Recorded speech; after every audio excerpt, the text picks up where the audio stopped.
Kagising lang po namin. So, tatanggalin ko na po yung face ko. Kasi po, birthday po ito. Kagabi ni Mama. So, tanggalin na natin.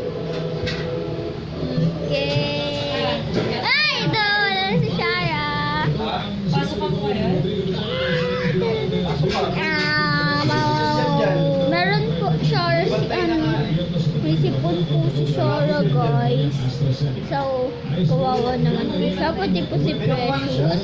Kawawa naman po yung kapatid ko. Tapos yung pinsan ko. Kami lang po ni Kaylin. Wala po kaming sipon. Shara, punta ka nag... Ito. Okay na. Tinggalin na lang.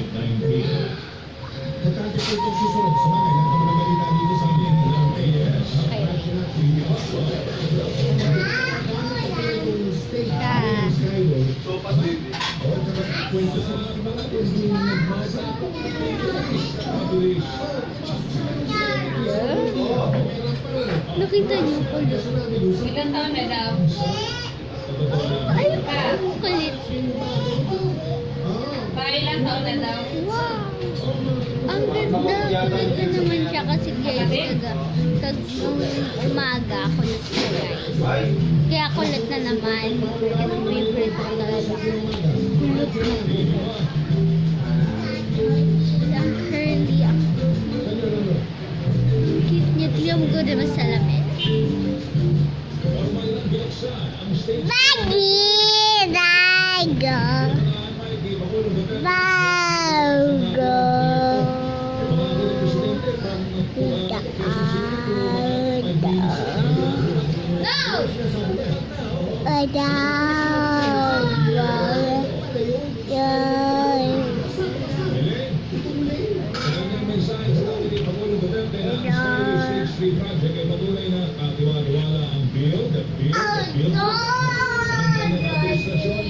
Pasalamat din po ang Pangulo sa Primano sa Nagagawang gumawa ng stage 3 project.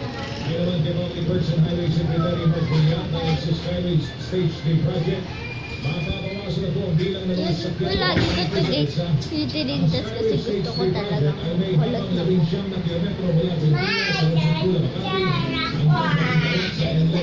Ang umugulit na din po ito sa 45 kilometrong elevated expressway mula Alabang hanggang Balintawak. Yung average speed sa EDSA, bago mag-open ito, 16 kilometers per hour. Ngayon, ang average speed sa EDSA, 30 kilometers per hour. So, malaki talaga yung effect. Nawawala-wala na siya malaki. Kasi natanggal dito siya. Natanggal yung sayang naman. Pero okay. At saka kulot din naman siya. Take a picture ako. Picture lang. 1, 2, 3.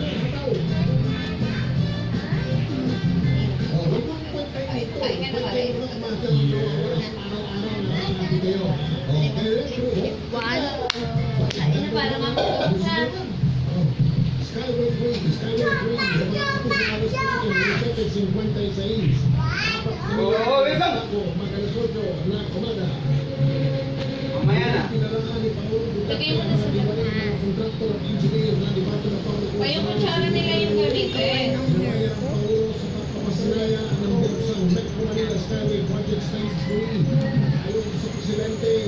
Krisha, ayos mo na yung kainan niya. Oh, bye guys! Kakain muna po kami. Kain na Sarah. Ay, mag-vlog kami habang kakain. Go! Kung meron na niyang 40 taon ang ipinamaliwanag Kain na. ang mili ng komisyon, sumbong sa kanilang Bye guys! ipasasampal niya ito. I will dedicate the remaining years of my name. Bye!